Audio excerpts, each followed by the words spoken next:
finalement, il y a aussi eu des liens avec la poésie sonore. Oui. Je pense notamment à Henri Chopin. Ces liens, est-ce qu'il y en a eu beaucoup Je pense que ça a dépendu des possibilités vocales de chaque artiste. Alors certains artistes, prenons un cas, Ernst Jandl, c'est un Autrichien, il était professeur d'allemand et d'anglais, donc il était parfaitement bilingue, et il avait une voix vraiment exceptionnelle. J'ai ses disques, bien sûr, je l'ai invité ici à Liège, il est venu faire des performances, c'est quelque chose de vraiment sensationnel. Il est capable de faire avec sa voix des choses qu'un citoyen ordinaire ne sait pas faire. Et en même temps, il exploitait ces choses-là. Donc, il les utilisait avec une finalité poétique. Donc, lui, il a écrit des poèmes, il y a des livres de lui, beaucoup, même des petites pièces de radio, toutes sortes de choses de ce genre-là. Mais en même temps, il a fait donc ce qu'il a appelé des poèmes visuels, des textes, et puis des textes à écouter. Et il a donc fait ça sous forme de disque à ce moment-là. Donc lui, il est vraiment à cheval sur les deux, on peut dire. Henri Chopin, il a commencé par le visuel, lui aussi. Il avait une revue dans laquelle il publiait surtout des artistes, des sculpteurs, des poètes. Et très rapidement, il s'est intéressé au côté sonore et il a ajouté à sa revue un disque. Donc c'est devenu une revue disque. Bon, lui-même s'est rendu compte qu'il avait une voix un peu spéciale, c'est-à-dire qu'il est capable de maîtriser ses cordes vocales d'une manière qui n'est pas celle de tout le monde. Et il a alors découvert le magnétophone, qui était à ses débuts, à cette époque-là. C'était des magnétophones à fil. J'ai connu son premier magnétophone, je l'ai vu. C'était vraiment comment on appelait ça, pas sonographe, un nom comme ça, sonophile, je crois, sonophile, un appareil de Philips. Donc ce qu'on faisait avec ça, c'était très, très sommaire, c'était très approximatif. Mais alors lui, il a voulu perfectionner et il est donc entré en contact avec les studios. Et il y a eu deux studios particulièrement connus. Le studio du Suédois dont je parlais tout à l'heure, Eivind Falström, c'est un studio qui s'appelle Filkningen, qui était en Suède donc, qui était magnifiquement équipé avec le dernier cri dans les engins de reproduction sonore. Il y a eu un studio à Cologne également, et accessoirement un studio en Belgique à la radio flamande, où a travaillé d'ailleurs Paul Devray. Et ces gens-là étaient très bien équipés, et donc ça leur permettait d'explorer dans cette direction-là. Henri Chopin, lui, il a acheté les appareils pour pouvoir faire lui-même les transformations vocales nécessaires. D'autres n'ont pas pu faire ça, ou alors ont été obligés de le faire avec du matériel de seconde main, pas d'une qualité exceptionnelle, comme les Garnier, qui ont été tentés aussi par le sonore. Les Japonais aussi ont été tentés par le sonore. C'était une petite parenthèse dans leur œuvre, mais pas l'essentiel. Donc, suivant leur personnalité, on peut dire que certains se sont engouffrés dans le sonore et n'ont presque plus fait que ça à la fin. D'autres, au contraire, ont fait une petite exploration temporaire et n'ont pas insisté. D'autres, au contraire, n'ont pas été intéressés du tout. Il y a vraiment tous les cas possibles, mais il n'y a en tout cas pas de cloison étanche. On doit les considérer comme faisant partie du grand mouvement, ça c'est sûr. Évidemment, le livre en lui-même est aussi très présent dans le mouvement. Sous quelle forme et aussi avec quelle sorte de diffusion? Effectivement, c'est une question, c'est presque la question cruciale, parce qu'à partir du moment où leur exploration devient diversifiée, le support livre devient de plus en plus inadéquat, c'est clair.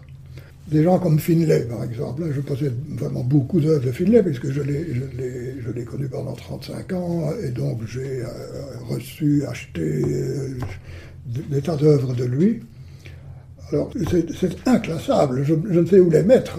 Ça varie d'œuvres qui ont la dimension d'un timbre-poste, des petits badges qu'on met sur ses vêtements, des cartes postales, des dépliants, donc des folders, comme ils appellent ça. On l'ouvre, et en l'ouvrant, il y a quelque chose qui se passe. Donc c'est possible pour 2 feuilles qui s'ouvrent, mais pas pour un livre. À partir du moment où il y a une 3e feuille, ça ne va déjà plus. Alors, il a utilisé des affiches, il a utilisé des objets. Finalement, c'est inclassable, parce qu'il y a toutes les épaisseurs, toutes les dimensions, tous les formats imaginables.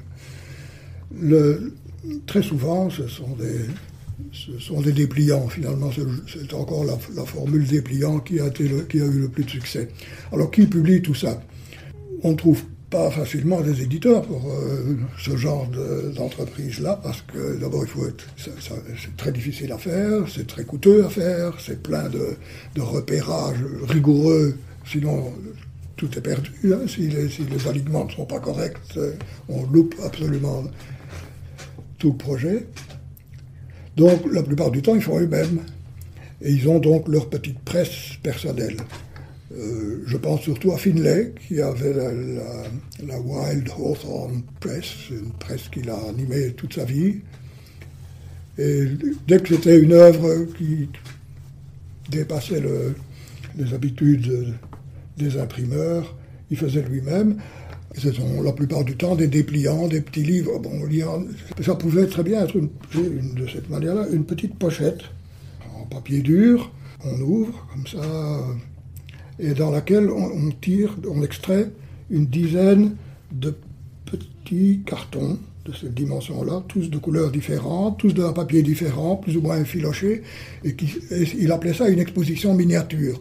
Donc c'est une exposition, en fait, d'hommage à des grands peintres. Alors pour lui, les peintres qu'il admirait, c'est, mettons, des gens comme de Gouve-de-Nac ou des peintres de ce genre-là. Et il y en a beaucoup, hein, beaucoup d'artistes anglais, évidemment. Et c'était pas une parodie, mais un hommage, donc une allusion oblique à l'œuvre du peintre en question. Mais tout ça sous la forme, ça devait avoir 8 cm sur 5 peut-être, quelque chose comme ça. Et c'est un livre, hein, c'est une série de petites feuilles. Et comme c'était pas très compréhensible sous cette forme-là, il a accompagné ça d'un livret tout aussi minuscule, mais un livret qui a 6 pages, avec un petit commentaire en minuscules caractères. Ça, voilà. C'est un livre, on ne peut pas faire une collection comme ça. L'œuvre suivante, ça a été autre chose, avec une toute autre dimension. Peut-on appeler livre du papier spécial pour recouvrir les pots de confiture? Donc il a transformé ça en cadran solaire. C'est-à-dire que on a la feuille, on peut la découper, on peut la mettre avec un élastique autour d'un pot de confiture, et le dessus, c'est un cadran solaire avec les différentes lignes, et une devise en latin généralement, ou en anglais, mais souvent en latin, parce qu'il s'intéressait beaucoup au cadran solaire. Pour lui, c'était une manière d'avoir une sorte d'embrayage cosmique, comme j'ai appelé ça. Il était fort intéressé par les cadrans solaires et par le fait que l'homme est immergé dans le cosmos, en somme. Et nous sommes influencés par le soleil, et à tout moment, la direction des rayons du soleil fait que nous orientons notre corps différemment, nous avons une perception de l'heure de la journée, etc. Tout ça, c'est le soleil. Alors, il a donc beaucoup aimé les cadrans solaires. Il a fait des cadrans solaires par dizaines. Il y en a beaucoup qui ont été achetés par des villes et qui sont donc présentes un peu. Il y en a une à Liège, hein, il y en a une à l'université au Sartillement, un cadran solaire de ce genre-là, avec une devise en latin. Il est un peu hermétique peut-être, mais parfois le cadran solaire se transforme en bain d'oiseaux. Il est creux, et il y a de l'eau dedans, et les oiseaux viennent nager dedans. Donc, c'est pas des livres non plus, ça. Ce sont des dalles, ce sont des grandes constructions, ou même de simples morceaux de papier, comme pour les pots de confiture. Laura Totino, voilà encore quelqu'un, je crois que sa démarche démontre bien le côté protéiforme de cette activité-là. On est absolument libre de s'en aller dans n'importe quelle direction. C'est une liberté qui s'ouvre totalement. Donc on a, dans le cas de Totino, ce qu'il a appelé la poésie gymnique. Il faisait des performances, évidemment à partir de mots et de sons, mais aussi physiques. Donc il avait un maillot, c'était très strict, hein, un maillot à collant noir, donc complètement moulant le corps, comme un danseur en somme. Et il faisait des apparitions sur scène avec ça, et des espèces de machines qu'il avait fabriquées, des tromblons, on peut dire, qu'il avait fabriqués lui-même ou fait souder en fer blanc, en somme. Hein. Et ça ressemblait à des tromblons, des instruments de musique avec des cônes les uns dans les autres. Et ça formait toutes sortes de drôles de sons qui ressemblaient plus à des sons de mirliton, mais sa voix passait à travers, était déformée, et il disait quelque chose, évidemment. Ça faisait partie de la poésie, quand même. Donc lui, il a fait ça, mais il a fait aussi beaucoup d'explorations dans le domaine de la couleur. Une de ses œuvres que moi je trouve vraiment inégalable retrace les différentes atmosphères colorées d'un estuaire, l'estuaire de l'Arno, qui se jette dans la mer à différentes heures du jour. Et les couleurs changent. Il y a la nuit, le matin, le midi, le soir. Il y a cinq moments de la journée. Et chaque fois représentés sur des grandes feuilles, sur des grands portefeuilles, portfolios, en sérigraphie, avec des mots bien choisis, justement, hein, qui indiquent le côté du fleuve, flouir, et puis tout ça dans la couleur appropriée. Et on voit justement le côté estuaire, c'est-à-dire l'eau du fleuve qui se fond dans la mer, marée, qui apparaît. C'est remarquable, je trouve, c'est vraiment très beau, plastiquement beau et intéressant conceptuellement également. Mais il a fait aussi, étant italien, il a fait aussi des œuvres engagées. Il est d'ailleurs nettement, c'est un gauchiste convaincu, et il fait des œuvres à partir des journaux, de la communication de masse, des informations à Batardi qui circulent, qui sont simplifiées, hein, mais que tout le monde ingurgite. Ça, il veut critiquer ça, sous des titres du genre « Scène de la vie quotidienne », Augusto de Campos. C'est vraiment un personnage assez spécial. Il était en même temps critique musical, donc ce n'est pas n'importe qui. Il connaît la musique et il est intéressé par la musique la plus contemporaine, c'est-à-dire en particulier Webern, donc Anton Webern. Et il a essayé de trouver un équivalent entre les formes et les couleurs qu'on peut utiliser sur du papier, avec des mots, et les sons tels que Webern les employait dans ses compositions, dans ses dernières compositions. Après la musique sérielle, il a inventé ce qu'on appelait la Klangfarbe Mélodie, donc la mélodie de timbre, où au lieu de considérer qu'une mélodie, ce sont des notes qui se suivent, il considère que l'entité musicale sera des instruments qui se suivent, chacune avec un timbre différent. Et il se fait qu'en allemand, timbre, ça se dit Klangfarbe, farbe, couleur. Donc c'est couleur de son, autrement dit. D'où il s'est dit couleur, tiens, moi je vais utiliser cette possibilité d'équivalence, puisqu'elle est déjà indiquée dans le mot, peut-être que je pourrais aller plus loin et utiliser des couleurs donc, dans mes compositions imprimées. C'est ce qu'il a fait. Et il a donc un certain nombre d'œuvres, dont une particulièrement qui est basée sur ce principe-là. Mais il n'a pas fait que ça, évidemment, il a fait beaucoup d'autres choses. Je pense qu'il est resté actif toute sa vie en évoluant en même temps que les techniques. Donc maintenant, il fait des hologrammes. Il a vraiment utilisé l'ordinateur, il a utilisé toutes les machines imaginables, donc les automates programmables, tout ce qu'on peut imaginer, il a fait. Et il a même fait, c'est une série qui est encore en vente pour le moment, des dépliants un peu dans le genre de celui de Tom Clark, à part que ce ne sont pas vraiment des feuilles, on déplie et il y a des découpures à l'intérieur, et les découpures se déploient comme les anciens livres pour enfants. Parfois, il y avait des livres comme ça, des pop-up, comme on appelait ça, hein. Tout d'un coup, il y a une scène qui jaillit.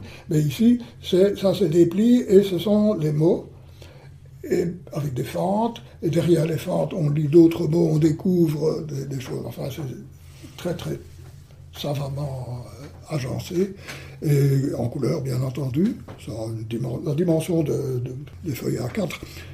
C'est très beau, c'est très très bien fait. Il y en a au moins, moi j'en connais combien, 16 différents. Quelle était finalement la postérité du mouvement, s'il avait eu une influence sur ce qui se passe aujourd'hui? Bon, je suis certain qu'il y a une influence. On peut l'apercevoir, bien sûr, pas chez les artistes, mettons les paysagistes traditionnels qui continuent à faire de jolies aquarelles très belles, hein, je ne les critique pas, mais enfin, ces artistes-là ne sont pas intéressés par des évolutions comme celles dont on vient de parler, mais chez des artistes plus formalistes. Je sais pas, on peut citer des noms, mettons Léon Huidard. Voilà quelqu'un qui est relativement au courant de cela, intéressé très fort par cela, et qui a tendance lui aussi à se mettre à utiliser des lettres et des mots dans sa peinture. Donc voilà un exemple concret et proche de la postérité de ce mouvement-là. Alors dire postérité, ça voudrait dire qu'il a disparu. Il n'a pas vraiment disparu, il s'est plutôt transformé petit à petit à mesure que le groupe se désagrégeait. Au début, il y avait une grosse cohérence qui était assurée par les revues. Ils publiaient tous dans les mêmes revues, et ils se rencontraient, et c'était la grande exaltation des débuts. Et petit à petit, les revues ont cessé de paraître, les différents artistes ont trouvé une voie personnelle dans laquelle ils ont poursuivi leur carrière, et ça a un peu divergé, ils ont divergé les uns des autres, tout en restant bons amis. Il n'y a pas eu de... Je ne connais pas de schisme dans ce mouvement-là, je ne connais pas d'opposition, je ne connais pas de gens de groupes qui auraient dit ceux-là ne valent rien, ils sont à côté de la question. Pas du tout. Il y a eu une fraternité, c'est quelque chose à souligner aussi. C'est un mouvement qui a été vraiment mondial, planétaire, et très fraternel, ça c'est certain. Alors, la postérité, bien, on peut la découvrir dans des pratiques abattardies, parce que c'est vrai qu'il y a un côté chatoyant, séduisant, hein, c'est très mural, hein, c'est très visuel, c'est visible de loin, et je dirais même que dans les déclarations théoriques d'un Gomringer, il y a déjà le germe d'une utilisation par la publicité. Il a dit ce que nous devons faire, il a dit ça en 1952 ou 1953, hein, ce que nous devons faire, c'est une poésie d'aéroport. Les gens de maintenant voyagent, circulent tout le temps, très vite. Ils n'ont pas le temps de lire un livre. Il leur faut quelque chose qui leur saute aux yeux et qu'on peut donc voir, qui visuellement s'impose en un éclair. Alors, c'est l'affiche, évidemment. Hein, c'est tout de suite... c'est très compréhensible que ce soit appliqué par les publicitaires. Bon, on peut le regretter ou pas. Moi, personnellement, ça me peine, parce que je trouve que c'est un abattardissement, que c'est une utilisation insincère de la chose, manquant de l'originalité profonde, et ça ressemble plutôt à du plagiat qu'à de l'art. Mais enfin, bon, ça c'est mon avis. Certains artistes, eux, disent donc... c'est dans l'ordre des choses. Au début, on est dans une sorte d'avant-garde et on est les premiers, les pionniers. On découvre, on montre, on ouvre une fenêtre à la disposition de tout le monde et chacun s'en sert comme il le veut. Et petit à petit, ça percole dans les basses classes. qu'il y a quelque chose que vous voudriez ajouter en guise de conclusion? Évidemment, on pourrait ajouter beaucoup de choses, mais...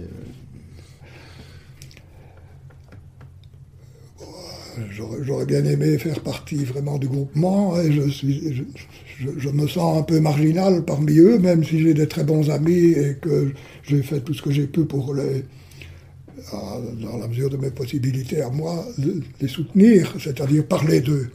Donc cette interview aussi me ravit, en ce sens que j'ai l'impression de renvoyer un peu l'ascenseur. Ce sont des gens, tous, hein, vraiment tous, il n'y a pas une exception, d'une générosité inimaginable. Ils ont accepté de répondre à toutes mes questions, ils m'ont abreuvé, inondé de documents, ils m'ont donné des choses précieuses, ils m'ont invité. Vraiment, ce sont des gens très très accueillants, et je suis toujours en dette vis-à-vis d'eux, donc je suis toujours preneur de la moindre occasion de faire quelque chose qui peut leur servir.